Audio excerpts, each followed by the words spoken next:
Hello everyone, a very good noon to each and every one of you. I am Richa Sharma and you are watching परचम। सी आज के जो current affairs हैं हमें 2 दिन के कवर करने हैं, 10th and 11th of May के। और आगे बढ़े उससे पहले आज यानी 11th ऑफ मई के पंचांग के हिसाब से तिथि देख लेते हैं। वैसाख महीना चल रहा है, शुक्ल पक्ष है और आज है चतुर्थी, राइट। और विक्रमी संवत कौन सा साल चल रहा है? 2081 चल रहा है। चलिए, कल जो सेशन, परसों रादर जो सेशन लिया गया था उसमें जाते जाते आपसे क्वेश्चन किया गया था, उसका आंसर डिस्कस कर लेते हैं। Question of the day last session का, consider the following statements regarding West Nile fever. West Nile fever हमने डिस्कस किया था कि केरला में कई डिस्ट्रिक्ट्स में फैल रहा है, अलर्ट जारी किया गया है। इससे रिगार्डिंग कौन सी स्टेटमेंट सही नहीं है पूछा गया था। So it was first detected in Kerala in 2011। Kerala में जो सबसे पहला केस वेस्ट नाइल फीवर का देखा गया था 2011 में देखा गया था, बिल्कुल सही है। Anopheles species of mosquitoes act as principal vectors for transmission. कौन से मच्छर हैं जो इसके वाहक या वेक्टर के तौर पे आते हैं? क्या वो एनोफिलीज स्पीशीज के मच्छर हैं? नो, नहीं। सो ये रॉन्ग हो जाएगी। कौन सी स्पीशीज है भाई? सो 2, पहली बात तो 2 will be the right answer. कौन सी स्पीशीज है? क्यूलेक्स स्पीशीज ऑफ मच्छर हैं। कौन से? क्यूलेक्स स्पीशीज ऑफ मच्छर। अब ये क्या है स्लाइड? दिस इज सेशन के दौरान जो मैं आपसे थोड़े बहुत क्वेश्चन पूछती रहती हूँ उसका डिस्कशन है। तो रैंडमली इस बार मैंने प्री मेहरा 978 इनका रिस्पॉन्स पिक किया है। I had asked you international day of zero tolerance from female genital mutilation कौन से दिन ऑब्जर्व किया जाता है? 6 फरवरी को किया जाता है। फिर डिस्कशन में नाइल रिवर आया वेस्ट नाइल फीवर से। सो नाइल रिवर कौन से कंट्रीज या कौन से एरिया से एसोसिएटेड है? So it is associated with eastern Africa. और पूरे वर्ल्ड की सबसे लंबी नदी यही है। स्टार्ट होती है, देखिएगा, लेक विक्टोरिया से, और यहाँ से स्टार्ट होके काफ़ी सारे कंट्रीज़ में होते होते लास्ट में इजिप्ट के बाद मेडिटेरेनियन सी में जा कर के मिल जाती है। Okay, so Nile is the river of Africa, longest river on earth. Then मैंने आपसे मलेरिया और डेंगू के वेक्टर का नाम भी पूछा था। जैसे हमने वेस्ट नाइल फीवर का वेक्टर देखा Culex species of mosquito, malaria का वेक्टर एनोफिलाइन मस्कीटो होता है और डेंगू एडीज मस्कीटो। तो ये सारे आंसर्स लास्ट सेशन के हमने डिस्कस कर लिए हैं। ऑल राइट, चलिए आज जो भी कुछ पढ़ोगे आप उसका पीडीएफ कहाँ मिलेगा? नए बच्चों के लिए स्पेशली इन्फॉर्मेशन है, आप परचम के टेलीग्राम या परचम ऐप पे जाकर के हिंदी और इंग्लिश पीडीएफ अलग से एक्सेस कर सकते हो, फ्री ऑफ कॉस्ट है। अगर आपको मंथली मैगजीन चाहिए, सारे महीने की, पूरे महीने की कंप्लीट न्यूज़ कैटेगरी वाइज आपको मिल जाए, या फिर आपको सवाल ई बुक चाहिए जिसमें 200 MCQ with detail explanation current affair के आपको मिलते हैं, तो parchamclasses.in पे जाइएगा। अगर आपको मंथली सब्सक्रिप्शन, मतलब एनुअल सब्सक्रिप्शन, सॉरी, पूरे साल का सब्सक्रिप्शन चाहिए, जितने भी करंट अफेयर के सेशंस यूट्यूब पे होते हैं उनके पीडीएफ का, तो आपको परचम ऐप पे जाकर के चेकआउट कर लेना चाहिए। और ज़्यादा जानकारी के लिए please get in touch with these contact numbers. अगर कुछ परचेज़ किया है, प्रॉब्लम आ रही है एक्सेस करने में, तो ये मेल है, इस पर लिखा कीजिए, या फिर परचम ऐप चैट में आप कॉन्टैक्ट कर सकते हो, ठीक है। अब एक इन्फॉर्मेशन ध्यान दीजिएगा, कल है संडे और संडे को 12 नून आपका वीकली सीए आता है, राइट, पायल मैम लेते हैं, लेकिन कुछ अर्जेंट रीज़न से उनको आउट ऑफ स्टेशन मूव करना पड़ा, जिस वजह से कल आपका ये सेशन नहीं आएगा। ये सेशन इस बार कब लिया जाएगा? मंडे को लिया जाएगा, ठीक है। और क्योंकि मंडे को दिन में 12 बजे वीकली आएगा आपका, इसलिए हम डेली जो आता है मंडे को वो ट्यूसडे को कैरी ऑन करेंगे। बात समझ में आ गई? तो एक दिन का पोस्टपोनमेंट होगा। संडे वाला वीकली जो है वो इस बार मंडे को आएगा, और मंडे वाला जो डेली है वो हम कब कवर करेंगे? ट्यूसडे को कवर करेंगे। Got it? ऑल राइट, चलिए। सो कमेंट सेक्शन में ये मत भरिएगा सेशन नहीं आया, सेशन नहीं आया। मैंने आपको ऑलरेडी इन्फॉर्म कर दिया है, टीम भी पोस्ट डालेगी, बट आप भी अगर कुछ कमेंट देखते हो सो आप अपनी तरफ से please help us in informing the students कि जो वीकली सेशन है वो मंडे को 12 बजे आएगा और जो डेली सीए है वो ट्यूसडे को 12 बजे आएगा, ठीक है। Thank you so much for the cooperation. चलिए अब आज के डेली सीए पे मूव करते हैं। सबसे पहले इंपॉर्टेंट डेज।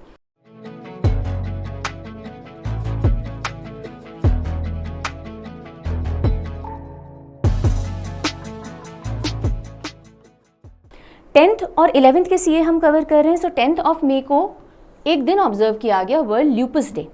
ल्यूपस क्या है? ल्यूपस एक बीमारी है और एक ऑटो इम्यून डिजीज़ है, यानी आपका जो इम्यून सिस्टम है वो आप ही के ऑर्गन्स के अगेंस्ट वर्क करने लग जाता है। कभी किडनी को अटैक कर देगा, कभी लंग्स को कर देगा। सो आपका ऑटो इम्यून सिस्टम इतना ओवर ट्रिगर हो जाता है कि आपके बॉडी में अलग अलग ऑर्गन्स को ही अपना दुश्मन मान करके उनके ऊपर अटैक स्टार्ट कर देता है। ये ल्यूपस डिजीज़ है और इससे काफ़ी सारे लोग ग्रसित हैं। They are patients of this disease including some of the celebrities like Selena Gomez, right. And lupus क्यों होता है, कोई एक फिक्स रीज़न अभी तक फाइंड आउट नहीं हो पाया है, लेकिन ऐसा माना जाता है बहुत सारे रीजंस का मिक्सचर हो सकता है। जेनेटिक रीज़न हो सकते हैं, हार्मोनल हो सकते हैं, आपके एनवायरनमेंट से कुछ ऐसा ट्रिगर हो सकता है जिसकी वजह से आपको ये ऑटो इम्यून डिजीज़ स्टार्ट हो जाए।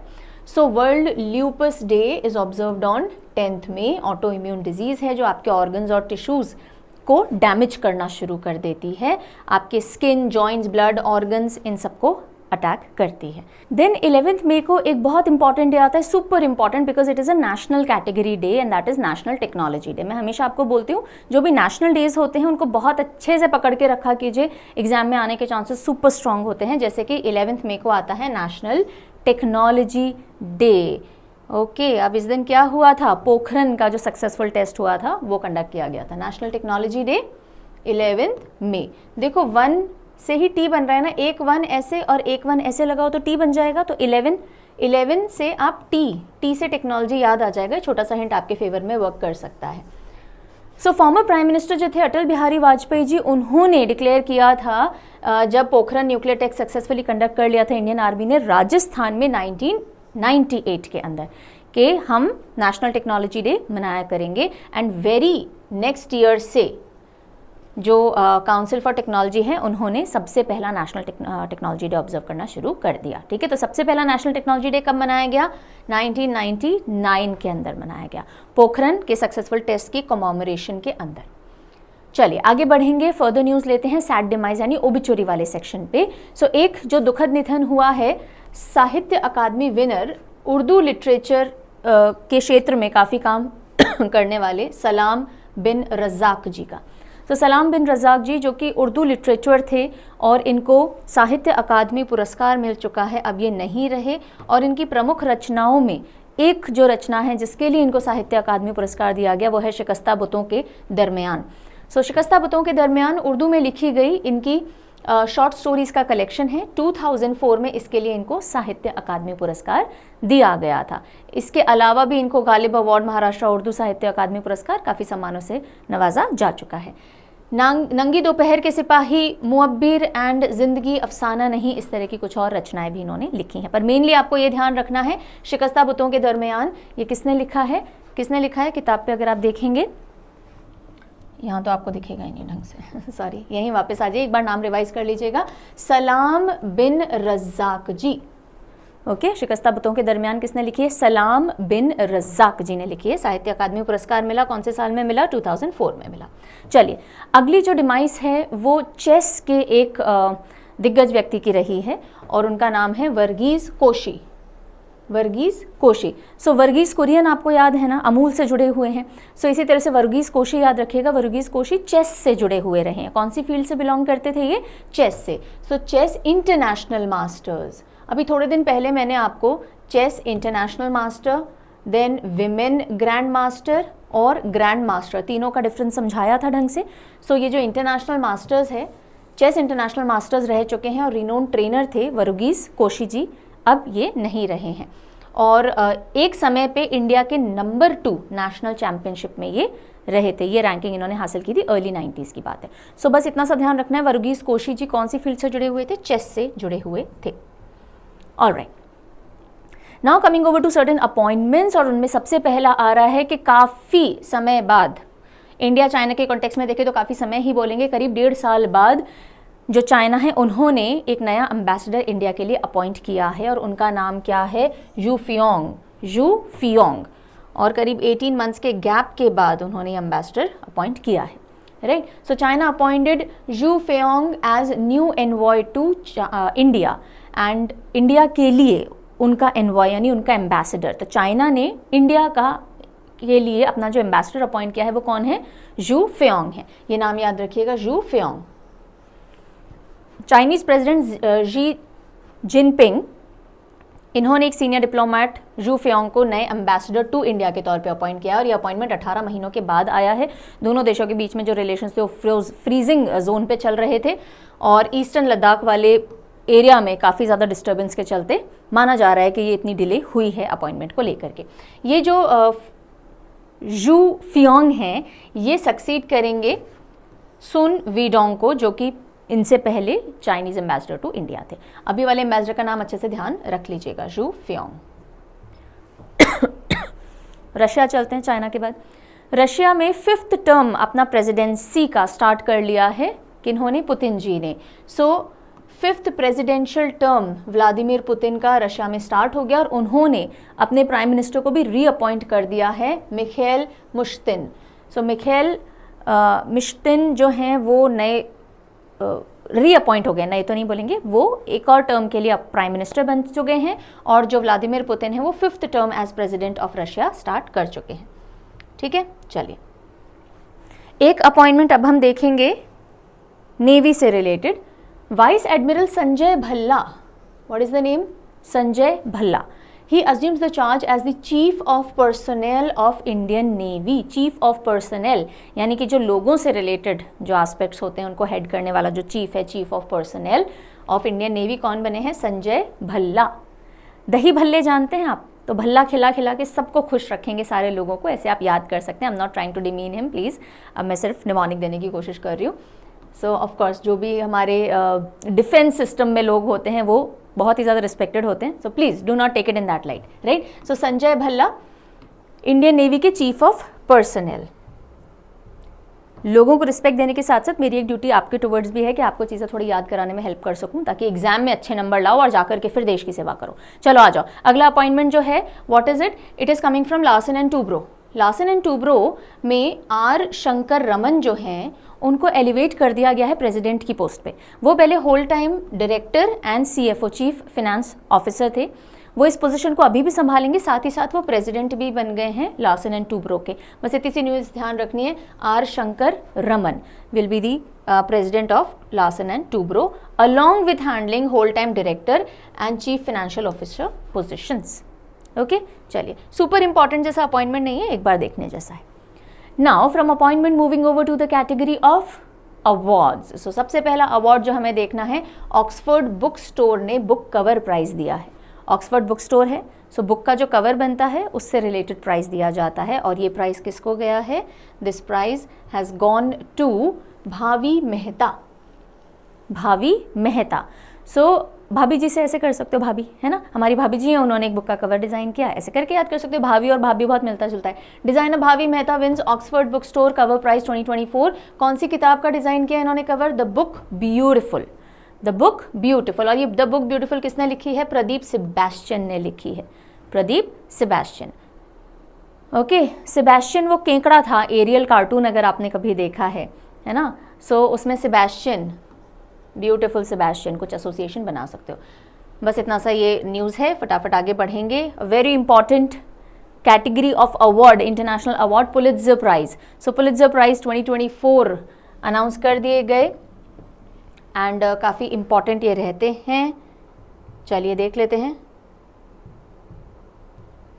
सो पुलित्ज़र प्राइज 2024 विनर्स अनाउंस्ड, और कौन कॉन्फर करता है पुलित्ज़र प्राइज, कौन देता है, कोलंबिया यूनिवर्सिटी USA इसको कॉन्फर करती है, अवार्ड करती है, किसके रिकमेंडेशन पे, पुलित्ज़र प्राइज बोर्ड के रिकमेंडेशन पे। ओके, सो पुलित्ज़र प्राइज बोर्ड जो है वो बताता है किस किस को जाने हैं और उसके बाद जो कोलंबिया यूनिवर्सिटी अमेरिका की वो इनको कॉन्फर करती है। और ये जर्नलिज्म और आर्ट की फील्ड के one of the most prestigious award माने जाते हैं। 15 जर्नलिज्म कैटेगरीज और 8 आर्ट कैटेगरीज को ये रिकग्नाइज करते हैं। इनकी शुरुआत कब हुई, 1917 में सबसे पहले पुलित्ज़र प्राइज दिया गया और इसको इस्टेब्लिश किया था जोसेफ पुलित्ज़र ने। ओके, 1904 में उन्होंने इसको बोल दिया था कि भाई मेरी याद में ये जो पुलित्ज़र प्राइज़ दिया जाना है, जर्नलिज्म आर्ट इन सब फील्ड के अंदर दिया जाना है, और उसके लिए उन्होंने जो भी कॉर्पस था, जो इनकी विल के अंदर जो भी पैसे वैसे थे वो इन्होंने नाम कर दिए थे बोर्ड के कि आप आगे कंटिन्यू करवाइएगा। ठीक है, तो 1917 में सबसे पहले पुलित्ज़र प्राइज़ दिए गए थे और कौन देता है, कोलंबिया यूनिवर्सिटी USA देती है, इतना ध्यान आप रखोगे। अब journalism category and arts category दोनों कैटेगरीज में अवार्ड्स दिए गए हैं। ये टेबल आपके लिए अच्छे से लगा दी गई है, देखना पड़ेगा। ठीक है, सो पब्लिक सर्विस की अगर हम बात करें, ProPublica won the award, then investigative reporting, देखो जर्नलिज्म है ना, अलग अलग तरह की रिपोर्टिंग होती हैं, जैसे पब्लिक सर्विस से रिलेटेड रिपोर्टिंग हो गई, कुछ इन्वेस्टिगेट किया आपने इंपॉर्टेंट चीज़, तो उसमें हाना ड्रेयर जो न्यूयॉर्क टाइम्स की उनको मिला। इंटरनेशनल रिपोर्टिंग में स्टाफ ऑफ न्यूयॉर्क टाइम्स को दिया गया। एडिटोरियल राइटिंग, जो एडिटोरियल सेक्शंस आते हैं, डेविड E. हॉफमैन जो कि द वॉशिंगटन पोस्ट न्यूज़पेपर के हैं। ब्रेकिंग न्यूज़ की फोटोग्राफी के लिए जो अवार्ड गया है, फोटोग्राफी स्टार ऑफ रॉयटर्स को गया है। फीचर फोटोग्राफी, जिसमें हम किसी ना किसी को फीचर करते हैं ना इंसान को, तो photography star of associated press. Audio reporting के लिए staff of invisible institute and USG audio. So these were some of the important categories in journalism when it comes to book, drama and music.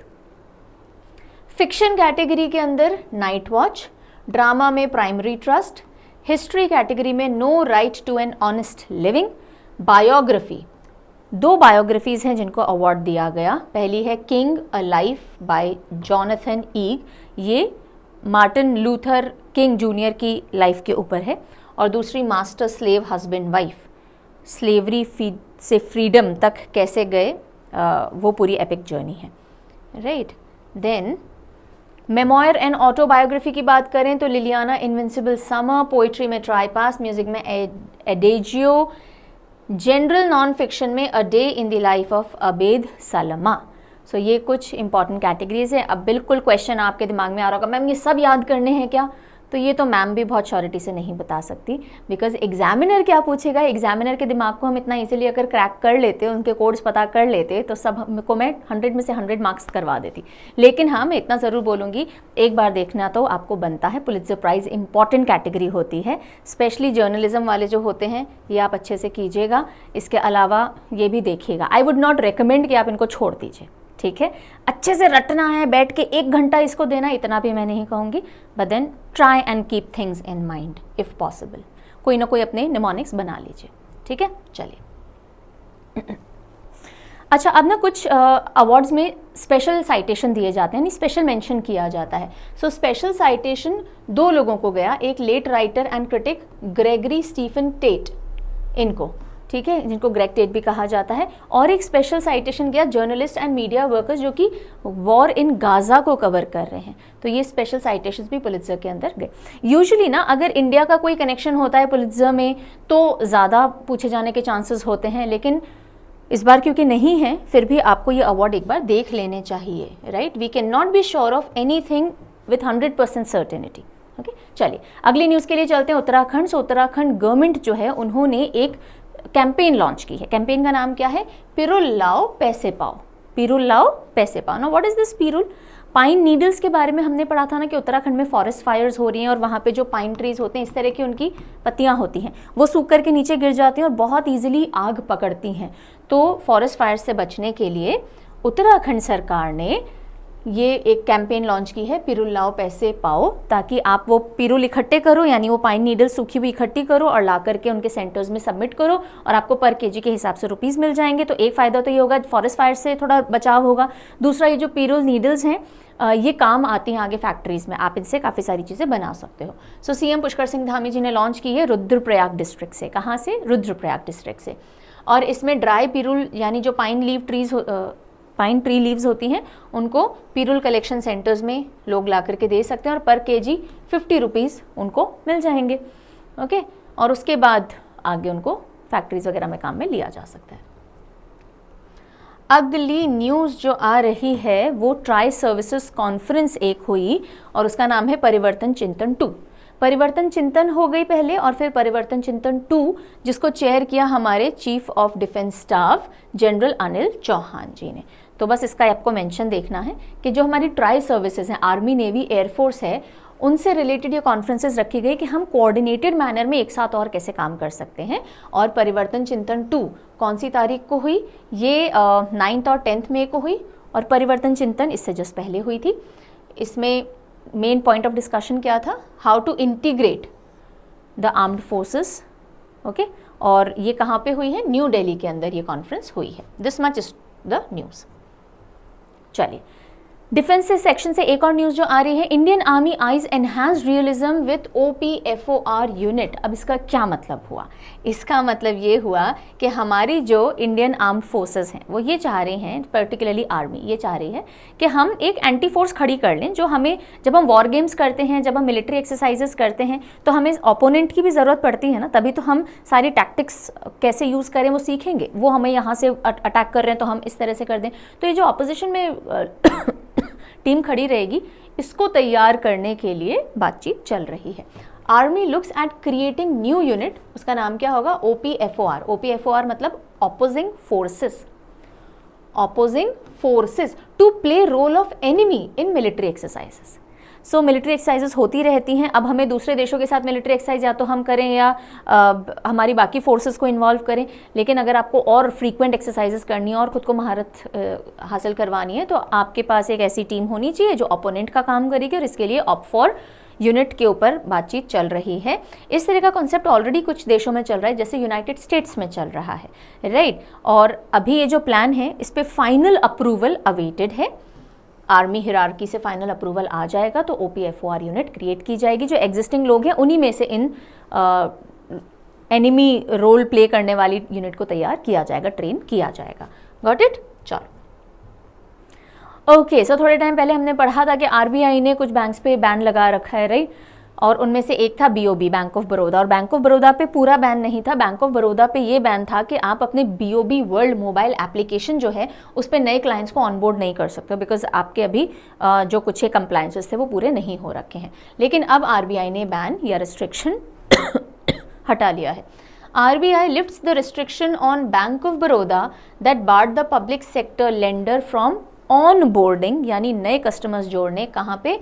अपने BOB world mobile banking application पे। तो अब bank of Baroda नए customers को जोड़ सकता है। Got it? चलो देन एक छोटी सी न्यूज़ है। अच्छा, आज हमें बहुत सारे अभी रिपोर्ट्स इंडेक्सेस पढ़ने और बहुत इंपॉर्टेंट है। सो गूगल डीप माइंड एक कंपनी है, गूगल डीप माइंड, गूगल का ही डीप माइंड एक आप क्या बोलेंगे इसको? वेंचर बोलेंगे। It unveils next generation of drug discovery AI model. Drug discovery AI model, अलग अलग बीमारियों के लिए क्या पॉसिबल ट्रीटमेंट हो सकते हैं, क्या ड्रग्स यानी दवाइयाँ हो सकती हैं, उससे रिलेटेड नेक्स्ट जनरेशन का AI मॉडल रिवील किया है किसने? गूगल डीप माइंड ने। तो गूगल डीप माइंड ने ये जो वर्जन आर्टिफिशियल इंटेलिजेंस मॉडल का लॉन्च किया, उसका नाम क्या है? AlphaFold। AlphaFold। सो AlphaFold कौन सी कंपनी का है? गूगल डीप माइंड का है। और इससे क्या होगा? साइंटिस्ट ड्रग्स बना पाएंगे, जो डिजीजेस हैं उनको और इफ़िशिएंटली हैंडल कर पाएंगे। सो ये जो AI है इसमें काम आएगा। AI अगर हम चाहें तो बहुत अच्छे से ह्यूमन फ्रेटर्निटी के लिए काम का हो सकता है, लेकिन एट द सेम टाइम उतना ही डिस्ट्रक्टिव भी हो सकता है। We need to be very careful with the security systems. चलिए, अब अगली जो न्यूज़ आ रही है वो स्पेस डोमेन से आ रही है, और जो एस्ट्रोनॉमर्स हैं उन्होंने एक रॉकी प्लैनेट फाइनली खोज लिया है जिसमें एक एटमॉस्फेयर है। बहुत टाइम से जो साइंटिस्ट हैं वो ऐसा प्लैनेट एक खोजना चाह रहे हैं जो अर्थ जैसा हो, जो थोड़ा रॉकी हो और उसके पास एक एनवायरनमेंट का एनवेलप हो। अब उनको फाइनली एक ऐसा प्लैनेट मिल गया है। हमारी मिल्की वे गैलेक्सी में ही मिला है, हमारे सोलर सिस्टम से बाहर है लेकिन मिल्की वे गैलेक्सी में ही है। लेकिन तकलीफ क्या है? ये हैबिटेबल नहीं हो सकता। क्यों? क्योंकि यहाँ पे जो पत्थर है ना वो सॉलिड फॉर्म में नहीं है, क्योंकि इतना गर्म टेम्परेचर वाला प्लैनेट है। तो आइए पढ़ते हैं। Astronomers finally detect a Rocky planet with N atmosphere. और इस प्लैनेट का नाम क्या दिया गया? 55 कैंसरी और जेनिसन। 55 कैंसरी। 55 कैंसरी क्यों? क्योंकि ये कैंसर कॉन्स्टेलेशन में देखा गया है। कैंसर कॉन्स्टेलेशन, देखो कॉन्स्टेलेशन होता है तारों का समूह, बहुत सारे तारे हैं, एक तारे के आसपास काफ़ी सारे प्लैनेट घूमते हुए मिल जाएंगे, राइट। तो उस कॉन्स्टेलेशन में, कैंसर कॉन्स्टेलेशन में एक तारा था, और ये कैंसर कॉन्स्टेलेशन हमारी मिल्की वे में ही है ना, कर्क वाला जो कॉन्स्टेलेशन है। और मिल्की वे गैलेक्सी में करीब 41 लाइट ईयर्स धरती से दूर ये प्लैनेट, जिसको हमने नाम दिया है 55 कैंसरी, ये खोजा गया। यहाँ तक बात समझ में आ गई?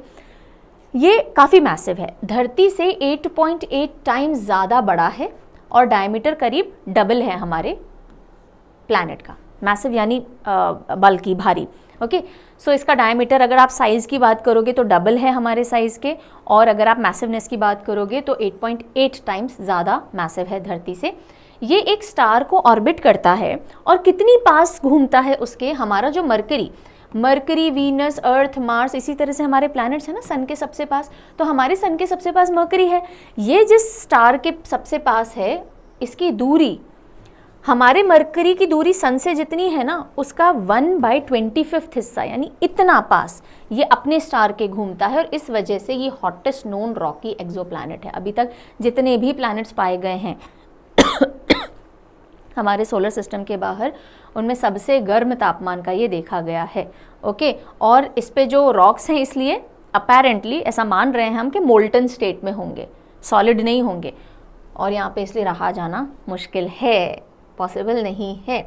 यहाँ पे एनवेलप तो पाया गया है, राइट, लेकिन वो एनवेलप कौन सी गैसेस से भरा हुआ होगा? कार्बन डाइऑक्साइड से भरा हुआ होगा, राइट, कार्बन मोनोऑक्साइड से होगा, जो कि मोल्टन रॉक्स में से निकल के आ रही होंगी, राइट, सल्फर डाइऑक्साइड होगी एक्सेट्रा। अच्छा, इस प्लैनेट की खास बात क्या है? टाइडली लॉक्ड है। टाइडली लॉक्ड वाला पॉइंट मैंने जान करके लिया है ताकि आपको मैं समझा सकूं। टाइडली लॉक्ड टर्म अगर कभी एग्जामिनर पूछ ले, इसका मतलब क्या होता है? टाइडली लॉक्ड मतलब जो बॉडी है उसका सेम साइड हमेशा दूसरी बॉडी को फेस करता है। जैसे कि मून और अर्थ है, मून अर्थ से टाइडली लॉक्ड है। हमें चांद की हमेशा एक ही सतह दिखाई देती है ना, नियर एंड जैसे हम बोलते हैं, फार एंड दूसरा साइड दिखता ही नहीं है चांद का हमको।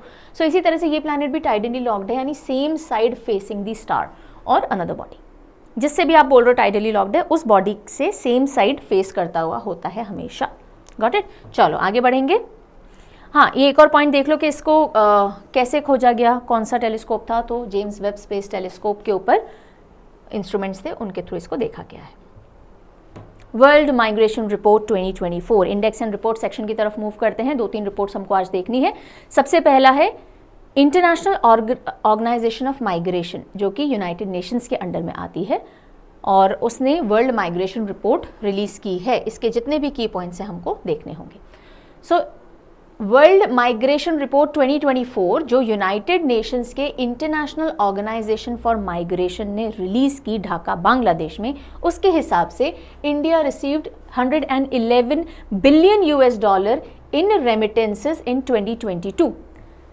सो इंडिया ने सबसे ज़्यादा रेमिटेंस 2022 में रिसीव किए। रेमिटेंस क्या होता है? जब आपके लोग जाकर के दूसरे देशों में काम करते हैं, वहाँ से पैसा अपने घर भेजते हैं वापस, ठीक है? तो आप ही के लोग दूसरे देशों में काम कर रहे हैं, वहाँ पैसा कमा रहे हैं और वापस जब भेजते हैं तो उसको रेमिटेंस कहा जाता है, ठीक है?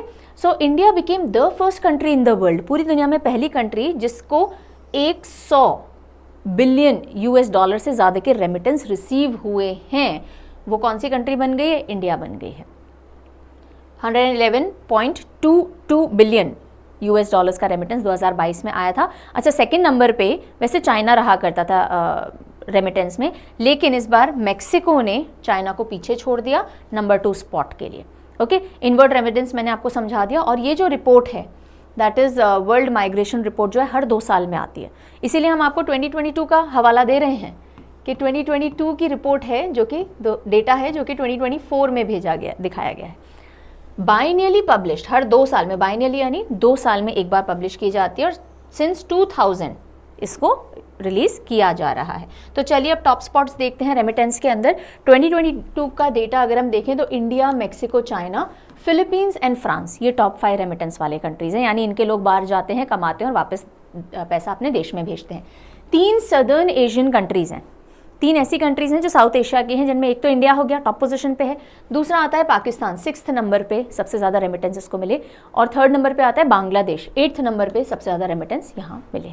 ओके, ना इंडियाज रिसीट 2010 के कंपैरिजन में 2022 देखो आप, तो डबल से भी ज़्यादा हो गए हैं इंडिया के रेमिटेंस, यानी ज़्यादा लोग बाहर जाने लग गए, या तो ये पॉइंट है, या फिर ज़्यादा कमाने लग गए हैं बाहर। ओके, करीब 1.8 करोड़ इंटरनेशनल माइग्रेंट ट्रैवलर्स बाहर जाके काम करते हैं इंडिया से। Okay, largest source of international migration है इंडिया। सो लार्जेस्ट, सबसे ज़्यादा लोग भी बाहर जाके काम कहाँ से करते हैं? इंडिया से करते हैं, इसलिए सबसे ज़्यादा रेमिटेंस भी कहाँ आ रहा है? इंडिया में आ रहा है। और जो लोग बाहर जाते हैं उसमें स्किल्ड और अनस्किल्ड दोनों ही वर्कर्स शामिल हैं, लेकिन ओवर द टाइम ट्रेंड क्या देखा जा रहा है कि जो स्किल्ड वर्कफोर्स होती है, डॉक्टर्स, इंजीनियर्स, इन लोगों का नंबर बढ़ता जा रहा है। Skilled and qualified professionals, engineer, doctor, CA etcetera, इनका नंबर ओवर द टाइम बढ़ रहा है रिसेंटली। ना इंडिया से जो अधिकतर लोग जा रहे हैं, है ना, वो कहाँ जा रहे हैं काम करने के लिए? So UAE, maximum migration Indians का कहाँ हुआ? यूएई में हुआ, followed by United States and Saudi Arabia. Okay, तो यहाँ तक की तो बात हो गई। Then according to this report, कौन से देश हैं जो सबसे ज़्यादा दूसरे देशों से वर्कफोर्स माइग्रेंट्स को रखते हैं अपने पास? So West Asia, particularly Gulf countries जो हैं, वो लार्जेस्ट डेस्टिनेशन है माइग्रेंट वर्कर्स के लिए। सिर्फ इंडिया की बात नहीं हो रही, कहीं से भी माइग्रेंट वर्कर्स आ रहे हैं। तो सबसे ज़्यादा कहाँ देखने को मिलेंगे आपको? गल्फ कंट्रीज़ में देखने को मिलेंगे। और अगर हम यूएई की बात करें तो उसकी टोटल पॉपुलेशन का करीब 88% माइग्रेंट्स हैं, 88% माइग्रेंट्स। 73% कुवैत में माइग्रेंट्स हैं और कतर की पूरी पॉपुलेशन का करीब 77% भी माइग्रेंट्स हैं। ठीक है, सो ये तीन, यूएई, कतर, कुवैत, यहाँ पे माइग्रेंट्स की संख्या बहुत बहुत ज़्यादा है। Are you clear with the data of this report? Okay, so जो नेक्स्ट रिपोर्ट है that is related to solar power. So India का सोलर पावर में क्या स्टैंड है ग्लोबल लेवल पे, और इंडिया में ही ओवर द टाइम हमने कितनी सोलर पावर इंक्रीमेंट की है, वो सारी रिपोर्ट सामने आई है। So India became the world's 3rd largest solar power generator, surpassing Japan. पूरी दुनिया के जितने भी सोलर पावर जनरेट करने वाले देश हैं उनमें 3rd नंबर पे सबसे ज़्यादा सोलर पावर कौन सा देश जनरेट कर रहा है? इंडिया कर रहा है। किसको पीछे छोड़ा है? जापान को पीछे छोड़ा है। यहीं आपसे क्वेश्चन है, 1st और 2nd नंबर पे सोलर पावर जनरेशन कैपेसिटी, सबसे ज़्यादा सोलर पावर किसने जनरेट की 2023 में? कौन से 2 देश हैं? जल्दी से इनके नाम लिख दीजिए। So India surpasses Japan as 3rd largest solar power generator in 2023। ये रिपोर्ट किसने इशू की है? ग्लोबल थिंक टैंक है एनर्जी के क्षेत्र में, एम्बर। इसने एक रिपोर्ट रिलीज की, ग्लोबल इलेक्ट्रिसिटी रिव्यू 2024, और उसमें जो डेटा है 2023 का ही है, ऑब्वियसली, है ना। So India 3rd largest solar power generator बन गया है। और अगर 2015 की हम बात करें तो तब 2015 में 9th रैंक पे हम आते थे और अब 2023 में 3rd रैंक पे हम पहुंच चुके हैं। नाउ अगर जनरली हम देखें कि दुनिया भर में जो इलेक्ट्रिसिटी प्रोड्यूस हो रही है उसमें सोलर पावर से इलेक्ट्रिसिटी कितनी प्रोड्यूस हो रही है, तो 2023 में 5.5% सोलर पावर का शेयर रहा ग्लोबल इलेक्ट्रिसिटी प्रोडक्शन में। अगर टोटल 100% इलेक्ट्रिसिटी अलग अलग तरीके से प्रोड्यूस हो रही है, इसमें 5.5% किसकी वजह से हो रही है? सोलर पावर की वजह से। ग्लोबली, इंडिया की बात नहीं कर रहे हैं, ग्लोबली कर रहे हैं। इंडिया की अगर हम बात करें, इंडिया का शेयर जो सोलर पावर में है 2015 में 0.5% पे था, ओके, और यही बढ़ के 2023 में 5.8% पे पहुंच गया है। सो हमारे सोलर पावर में कैपेसिटी में बहुत बड़ा इंक्रीमेंट देखा गया है। अब India witness world's 4th largest increase in solar generation in 2023। यानी कि पहले हम कितनी सोलर पावर प्रोड्यूस करते थे और अब कितनी करते हैं। ये जो इंक्रीज हुआ है, जो हमने 3rd रैंक देखा वो तो देखा अब कितनी प्रोड्यूस कर रहे हैं, लेकिन पहले के मुकाबले कितनी बड़ी है हमारी सोलर पावर, उसमें हमारा रैंक कौन सा है? उसमें हमारा रैंक 4th लार्जेस्ट है। दोनों बातों में क्लैरिटी मिली? ठीक है। और टॉप 3 पे कौन से हैं? China, US and Brazil. इन्होंने अपनी सोलर पावर में सबसे ज़्यादा इंक्रीमेंट दिखाया है, राइट। टुगेदर दीज टॉप 4 यानी China, US, Brazil and India, they account for 75% of overall growth in 2023। 2023 में सबसे ज़्यादा ग्रोथ जिन्होंने दिखाई है अपनी सोलर पावर में, राइट। तो 75% ग्रोथ सोलर पावर में अगर किन्हीं 4 देशों ने दिखाई है तो ये 4 यही हैं, चाइना, यूएस, ब्राज़ील और इंडिया। Got it? तो ये मेजर पॉइंट्स थे ऑफ दिस पर्टिकुलर इंडेक्स। चलिए अब हम आते हैं एक और आंकड़ा जो कि सामने लाया गया है by PMEAC paper. What is this? I will tell you. 1950 से 2015 का कंपैरिजन दिखाया गया है। 1950 से close to our independence time, 2015 close to when the current BJP government came to power, right. So 1950 से 2015 का कंपैरिजन सामने लाया गया कि हिंदू पॉपुलेशन इस ड्यूरेशन में डिप हुई है 85% से 78%। ठीक है, हिंदू पॉपुलेशन इंडिया में कितनी हो गई है? पहले 85 थी, 85 थी और 75 हो गई है इस दौरान। और मुस्लिम्स की जो पॉपुलेशन है वो उस समय 1950s में 14% हुआ करती, रोज टू 14%, ओके। पहले 10% हुआ करती थी यहाँ पे, और 2015 में ये बढ़ करके कितनी हो गई है? 14% हो गई है। तो कहीं ना कहीं इस रिपोर्ट को लाने का ये एक पर्सपेक्टिव रखना है, इसके पीछे का रीज़न कि जो पॉपुलेशन है, मेजॉरिटी पॉपुलेशन और माइनॉरिटीज़ की पॉपुलेशन है, वो ओवर द डेकेड्स किस तरह से उसने परफॉर्म किया है। अगर हम 1950 से 2015 की बात करें, 1950 से 2015, तो जो मेजॉरिटी पॉपुलेशन है, इंडिया मेजॉरिटी किसकी रखता है? हिंदूज़ की रखता है। तो वो जो पॉपुलेशन है उसमें गिरावट देखने को मिली है और माइनॉरिटीज़ की पॉपुलेशन में इजाफा देखने को मिला है। सारी माइनॉरिटीज़ में नहीं, उसमें भी सबसे ज़्यादा पॉपुलेशन माइनॉरिटीज़ में किसकी बढ़ी है? मुस्लिम्स की बढ़ी है। कुछ कम्युनिटीज़ ऐसी हैं माइनॉरिटीज़ जिनकी पॉपुलेशन में गिरावट भी आई है, अभी हम देखेंगे। इंडियाज़ मेजॉरिटी पॉपुलेशन यानी हिंदूज़ की पॉपुलेशन, बिकॉज इंडिया में मेजॉरिटी हिंदूज़ हैं, decline second only to Myanmar in South Asia.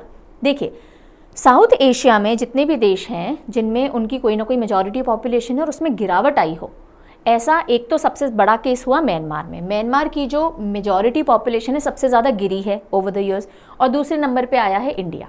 Okay, so India has seen second most significant decline, कितने परसेंट की? करीब करीब 7.82% की अपनी मेजॉरिटी पॉपुलेशन में। मेजॉरिटी जहाँ भी वर्ड आ रहा है समझ लीजिएगा हिंदूज की बात की जा रही है, मेजॉरिटी धर्म वाले जो लोग यहाँ हैं।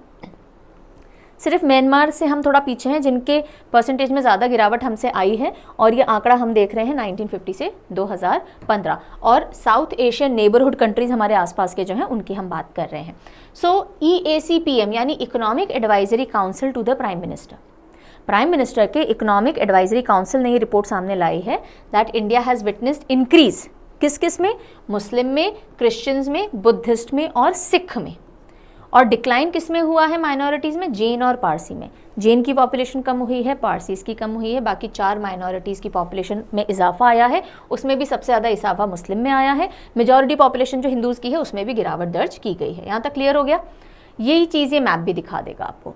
म्यांमार की जो मेजॉरिटी पॉपुलेशन है 9.84% से गिरी है, इंडिया की जो मेजॉरिटी पॉपुलेशन है 7.82% से गिरी है।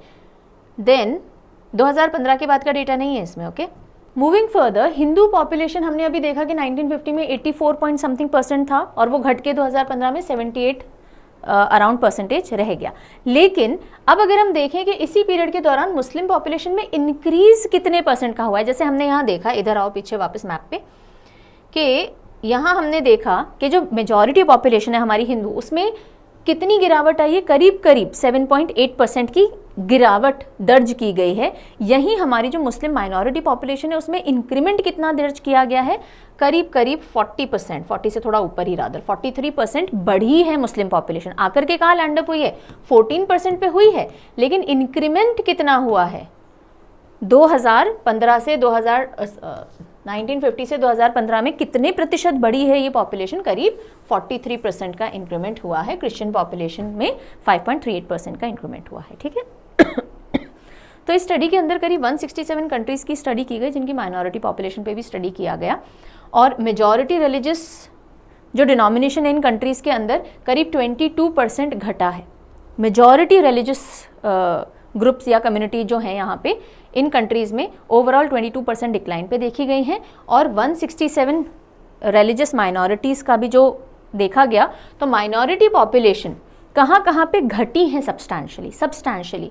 तो देखिएगा बांग्लादेश में माइनॉरिटी पॉपुलेशन घटी है, पाकिस्तान में, श्रीलंका में, पाकिस्तान में माइनॉरिटी मतलब हिंदूज़ हैं, राइट। बांग्लादेश, श्रीलंका, भूटान, अफगानिस्तान, हमारे आसपास वाले कंट्रीज़ अगर आप देखोगे यहाँ पे माइनॉरिटी पॉपुलेशन में गिरावट आई है, जबकि इंडिया में minority population on the whole flourish की हैं except Jain and Parsis. So ये रिपोर्ट अभी लाई गई है प्रॉबेबली ये दिखाने के लिए कि माइनॉरिटीज़ का जो स्टेटस है हमारे देश में इतना बुरा चल नहीं रहा जितना कि मीडिया दिखा रहा है। अगेन ये इलेक्शंस के टाइम ये रिपोर्ट सामने आई है, तो आप समझ सकते हो कि इसके पीछे का इंटेंशन क्या हो सकता है। सरकार अपनी गुडविल को मेंटेन करने के लिए भी इस तरह की चीज़ें सामने लेकर के आती है, राइट। और ऑपोजिशन कई चीज़ों को उठा करके मुद्दे बनाती हैं, और सरकार जो होती है अपनी इमेज को टार्निश होने से बचा रही होती है। सो कुल मिलाकर के रिपोर्ट आपको एक बार देख लेनी चाहिए, राइट। आगे बढ़ेंगे हम।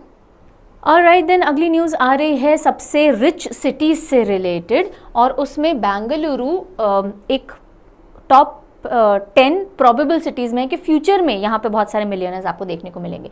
Bengaluru name one of the fastest growing cities in world for millionaires. तो एक रिपोर्ट आती है सामने, 2024 वर्ल्ड्स वेल्थिएस्ट सिटीज़ रिपोर्ट, ठीक है। कौन रिलीज़ करता है? Henle and partners and new world health.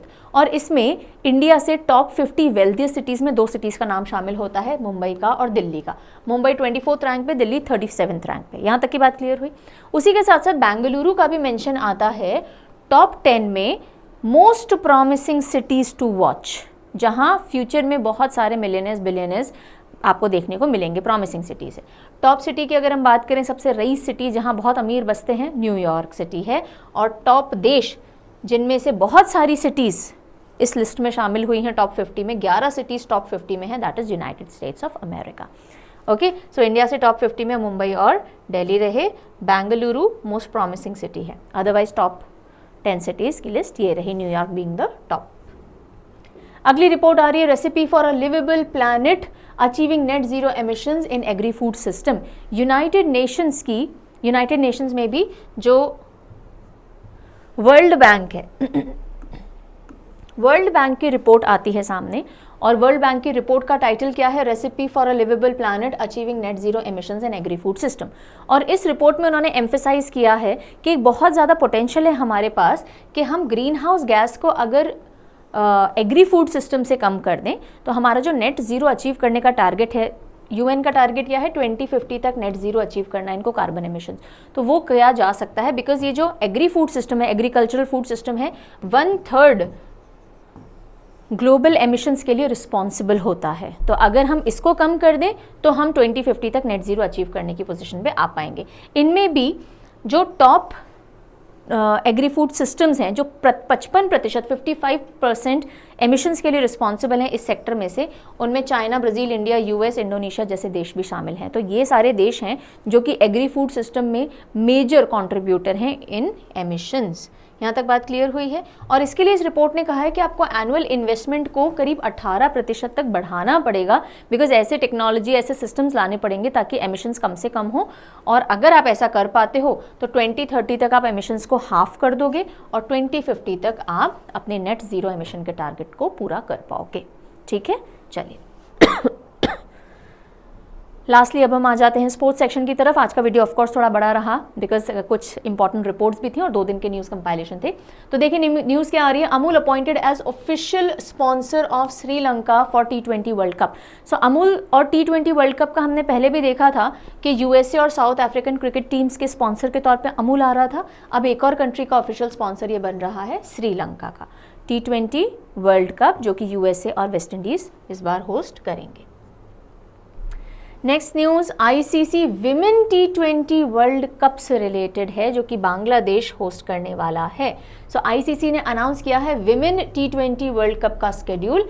9th women T20 world cup होगा और ये बांग्लादेश में अक्टूबर के अंदर खेला जाएगा। ठीक है, अभी जो होने वाला है वो मेंस होने वाला है।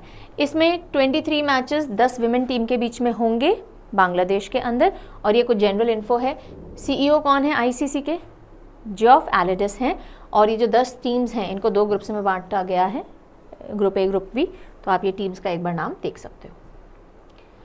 देन वर्ल्ड रेसलिंग बॉडी ने सस्पेंड किया है बजरंग पुनिया को अंटिल एंड ऑफ 2024। और ऐसा कहा जा रहा है कि डोपिंग टेस्ट किया जाता है ना कि भाई आपने कुछ इस तरह के नॉट टेस्टोस्टेरोन सॉरी आपने कुछ ऐसे स्टेरॉइड तो नहीं ले रखे हैं जिसकी वजह से आपकी फिजिकल जो कैपेबिलिटीज़ हैं वो बढ़ गई हैं, तो उसके लिए डोपिंग एंटी डोपिंग टेस्ट वगैरह किया जाता है। सो उसके लिए आपको अपना यूरिन सैंपल देना होता है। और अथॉरिटीज़ का ये कहना है कि इन्होंने अपना यूरिन सैंपल देने से मना कर दिया, जबकि इनका कहना है कि मैंने ऐसा कुछ मना नहीं किया है, वो जो किट लेकर के आए थे वो ठीक नहीं था, मैंने उनको किट चेंज करने को कहा था।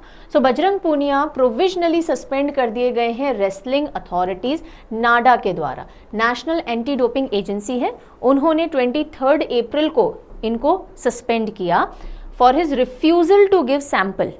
ओके और उसी के चलते आगे फिर यूनाइटेड वर्ल्ड रेसलिंग जो है उन्होंने भी इनको सस्पेंड कर दिया है December 31, 2024 तक।